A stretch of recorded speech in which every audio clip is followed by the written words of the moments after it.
drivers. 4 officials from the National Management Environment Council appear in court to face 9 charges. And in sports, the Kabaddi Association has called for support from stakeholders and the government to prepare for the international Kabaddi competition to be hosted by Tanzania. Good evening, this is Capital News at 9:30. My name is Khadija Zimbo. First, the national news. Hundreds of lorry drivers transporting goods from various regions of Tanzania to Kenya have been stranded at the Horohoro border between Tanzania and Kenya after Kenyan health officers rejected coronavirus test certificates signed by the Chief Medical Officer of Tanzania and demanded they be retested. What this implies is that we are not trusted, because once we get there, we have to do another test. We don't treat Kenyans badly, so I wonder what type of East African Union is this?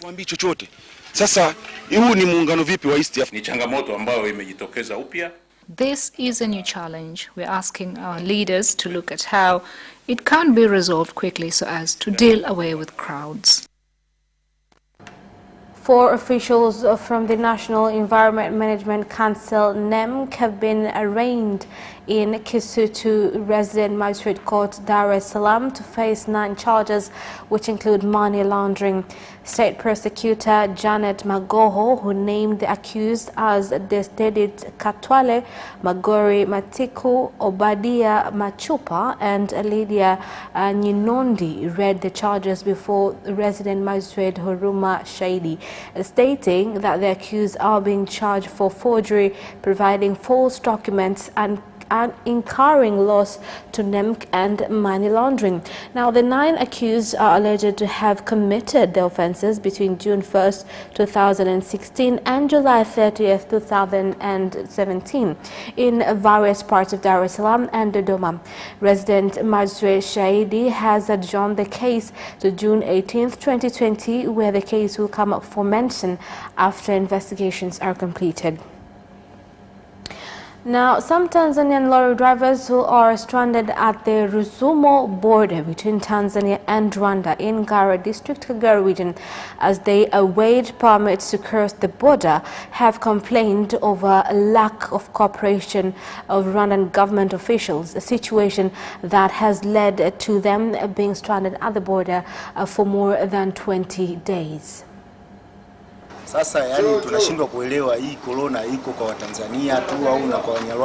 What we don't understand is if corona has just affected Tanzanians only or Rwandese too, because we go with them to the port to load cargo, but once we get to the border, they are allowed to leave, but we are left behind.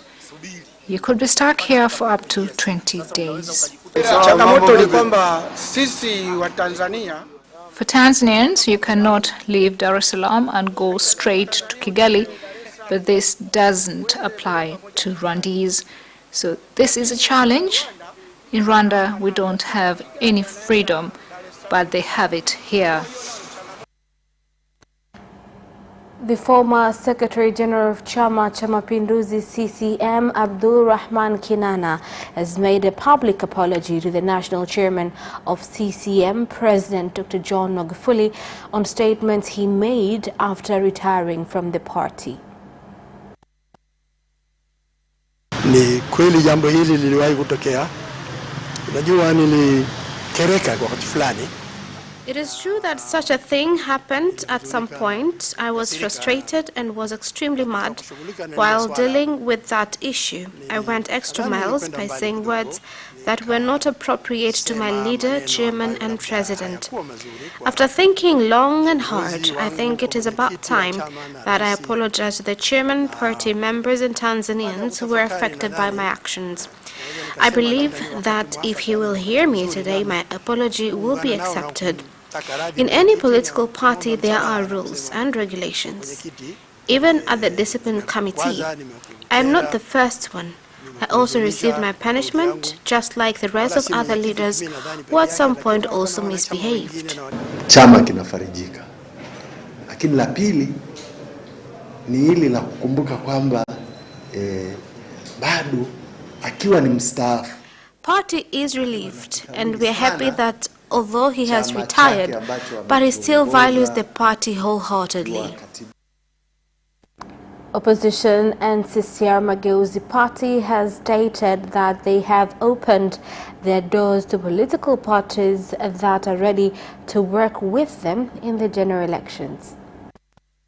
Tuone uchaguzi huu ni tukio linaiacha Tanzania kwa salama. Let us see this election as something that will leave Tanzania safe. National interest must come first, and not groups within Tanzanian communities to tarnish the respectability of our country. It is an event that will pass, but Tanzania is more important than all of us, more so to those taking part in this election. Our call to the Electoral Commission is to observe constitutional procedures and the law, as well as applying godly wisdom in making decisions. We must not cause our country to suffer because of selfish agenda from a certain political party or from an individual. We must put Tanzania first. The Inspector General of Police, IGP Simon Siro, has called on politicians in the country to stop interfering with defense and safety organs when they are conducting their duties, and that they should conduct their political parties without breaking the law. IGP Simon Siro made the statement in Simiyu region, where he also promoted 2 officers in PC Michael Luvanda and a PC Paul Kombo.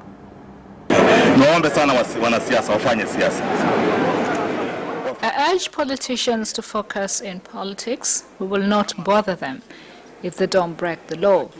But law enforcement organs must also fulfill their duty. We've been given this responsibility by the Constitution of United Republic of Tanzania to govern all laws of this country. It is important that people are educated on election laws. You cannot uphold the law if you do not understand it. If there are those who need to hold rallies at night, then OCDs must supervise such meetings to make sure they are conducted peacefully. The Minister of Health, Community Development, Gender, the Elderly and Children, Umi Mwalimu, has said a report on use of tobacco shows that 2.6 million people aged between 15 and above use tobacco in the country. Minister Mwalimu shared the data at the commemoration of World No Tobacco Day in Dodoma. Kwa wastani matumizi ya tumbaku kwa mtu mmoja kwa mwezi inagharimu shilingi za Kitanzania. It cost one person an average of 28,840 shillings per month. 92% of people between the ages of 15 and over believe cigarette smoking causes ill health, and 8 out of 10 non-smokers believe that passive smoking could cause them to fall ill. What this implies is now we have advocates in public places who will ask if there is no smoking and non-smoking areas designated. Ni vyema kuwa na mikakati ya matumizi ya tumbaku kwa Watanzania. We must have a plan that addresses tobacco smoking amongst Tanzanians so as to save money spent on tobacco and rather spend it on development activities. It is my hope that your speech, Honorable Minister, is full of plans to sensitize Tanzanians to spend the money set aside for smoking in economic generating activities. The District Commissioner of Mwanga, Top Epson, has led the funeral of the former cameraman from the Prime Minister's office, Chris Mfinanga, at Mangio Village, Vuchama District. Chris Mfinanga passed away on Monday in Dar es Salaam after a short illness. What I know of Chris ni mtu humble, mtu anayependa ucheshi, utani, mtu aliyejaa upendo. Lakini ndio hivyo. He was a kind and cheerful person, but God loved him more. I ask family members not to see this as the end. God is the one who provides. May his soul rest in peace. Amen. And that is the end of national news. International news follows next.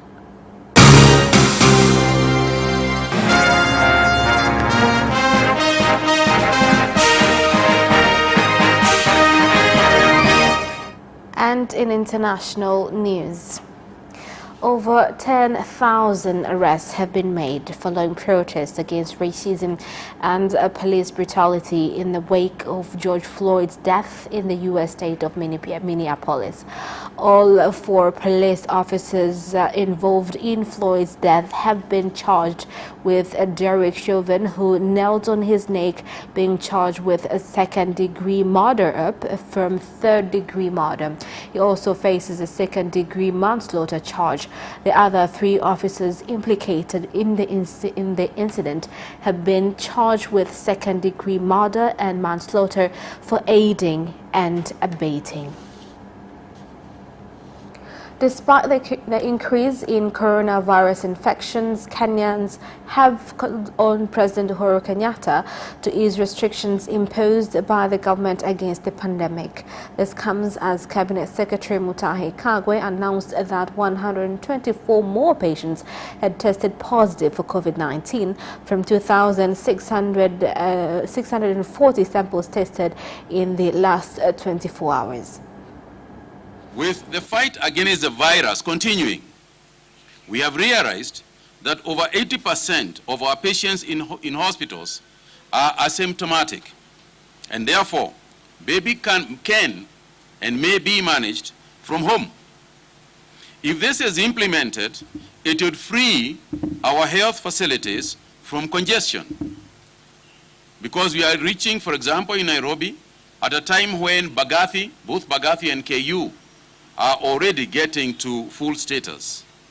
The Ministry of Health is in the process of actualizing, and indeed we have already completed the process of actualizing home and community-based care protocols for rollout and to be implemented countrywide.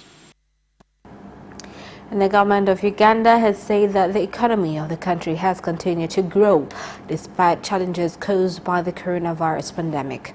The Minister of Trade and Industry, Amelia Kiambade, has said that in the past 2 months, it has collected revenue amounting to $1.441 billion from imports and exports. We are still negotiating. We are still negotiating. It's a work in progress. I won't like to compromise myself because no decision has been reached yet. We're expecting to meet Honorable President sometime next week over those issues, rent, taxes and loans. And that is the end of international news. Business news follows next.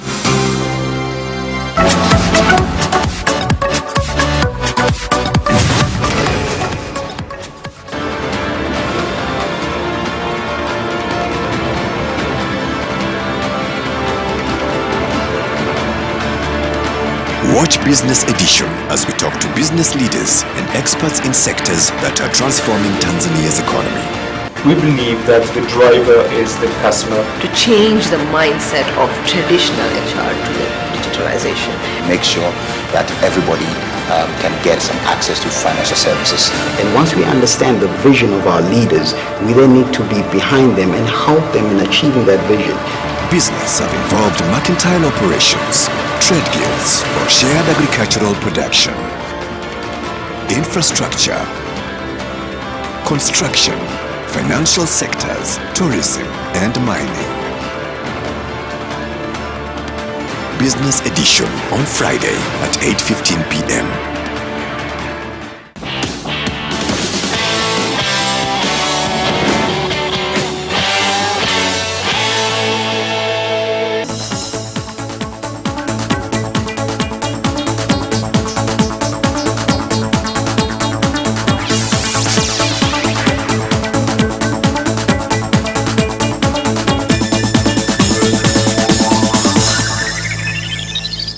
Welcome back, and in business news tonight. The government has banned milk imports for a period of 2 years and ordered directors of relevant departments from the Ministry of Livestock and Fisheries to make sure milk production meets the market demand.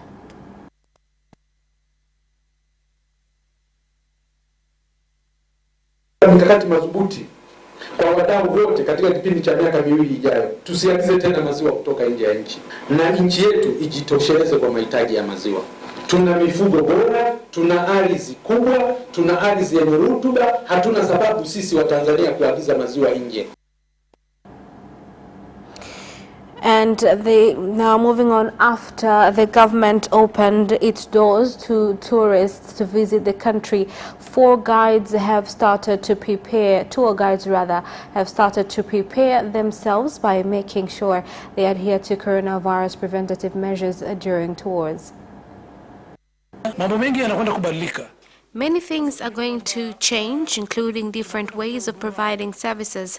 We need to build trust to our visitors by showing them that we are fully prepared and ready to follow all new guidelines issued by our government through the Ministries of Health and Tourism, as well as World Health Organization.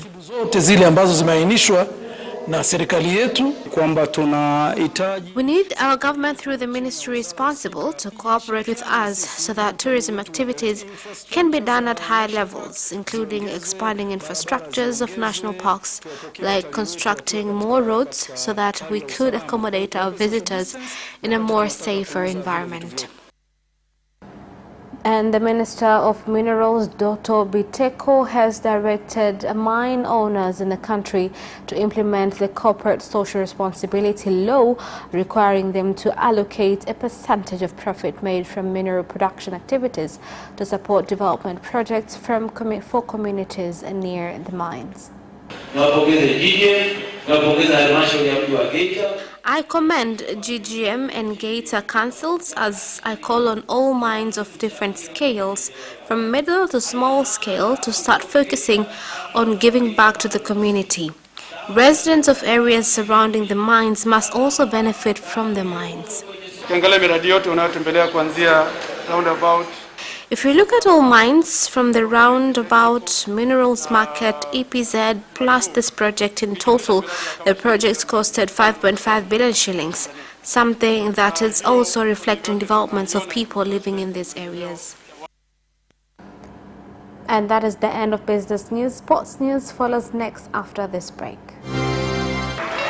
Away first time, good start from Bolt. Bolt leading a moment and going away. Gay trying to go with him, and he's going to be dragged through to second place, but he's going to win it by 2 meters. Away first time, good start from Bolt. Bolt leading a moment and going away. Gay trying to go with him, and he's going to be dragged through to second place, but he's going to win it by 2 meters.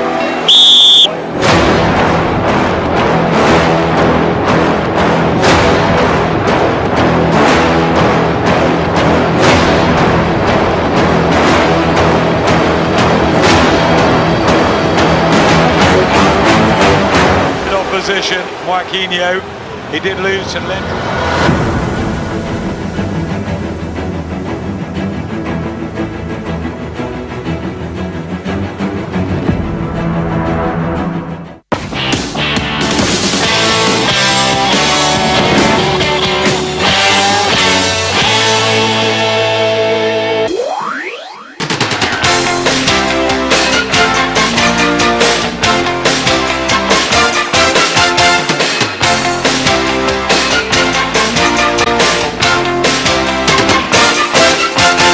Welcome back, and in sports news.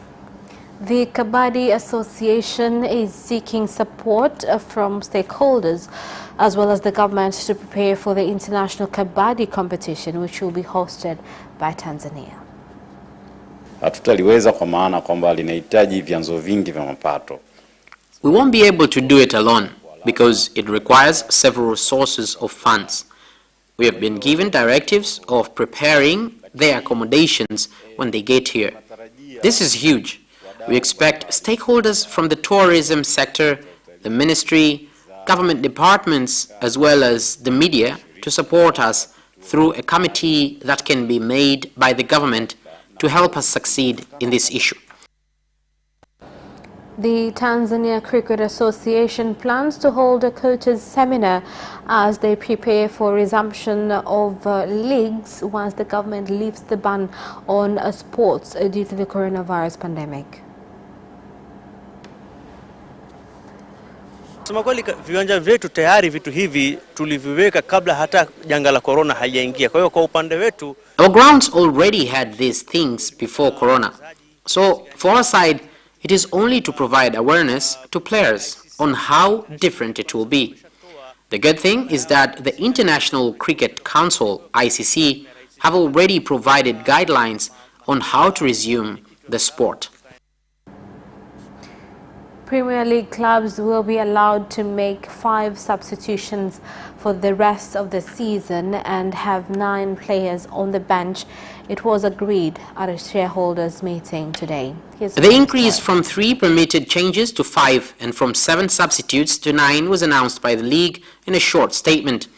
The changes have been agreed because of the volume of games due to be played in quick succession after the break forced by the coronavirus pandemic, with the Premier League due to restart on 17th of June. Under a temporary law amendment approved by the International Football Association Board, substitutions will be allowed in a maximum of 3 in-play slots and at half-time to avoid unnecessary stoppages. It is understood no decision was taken on a framework for how to decide the season if it cannot be completed, and that this may be settled only if circumstances demand. Tottenham have revealed that one of their players has tested positive for COVID-19 and will self-isolate for 7 days, although he is not experiencing any symptoms of the virus. The London club want to keep his identity confidential. It is understood he is not a key first-team player. The positive test was the only one from the Premier League's 5th and latest round of screening, which took in 1,197 players and members of staff at the 20 clubs, representing another boost on the road to Project Restart. The league has pledged to make public the results of the tests in the interest of transparency, and the aggregated numbers now show that there have been 13 positives from 5,073 people screened. The fear has always been that high or rising numbers of infections could jeopardize the plan for the league to restart on 17th of June and complete the remaining games by 25th or 26th of July, but that has not been the case thus far, showing the safety measures introduced at training grounds are proving robust. New Orleans Saints quarterback Drew Brees has apologized for his lack of compassion or empathy after he said that he disagrees with athletes protesting against racism during the national anthem. Brees registered his opposition to the non-violent protest movement launched by Colin Kaepernick during the 2016 NFL season in an interview with Yahoo Finance published on Wednesday. "I'll never agree with anybody disrespecting the flag of the United States of America or our country," the 41-year-old said. The comments, which came in the wake of widespread civil unrest in the U.S. after the police killing of an unarmed black man, George Floyd, sparked immediate backlash. Well, that sports item ends our news bulletin for tonight. My name is Khadija Zimbo. Thank you for watching and good night.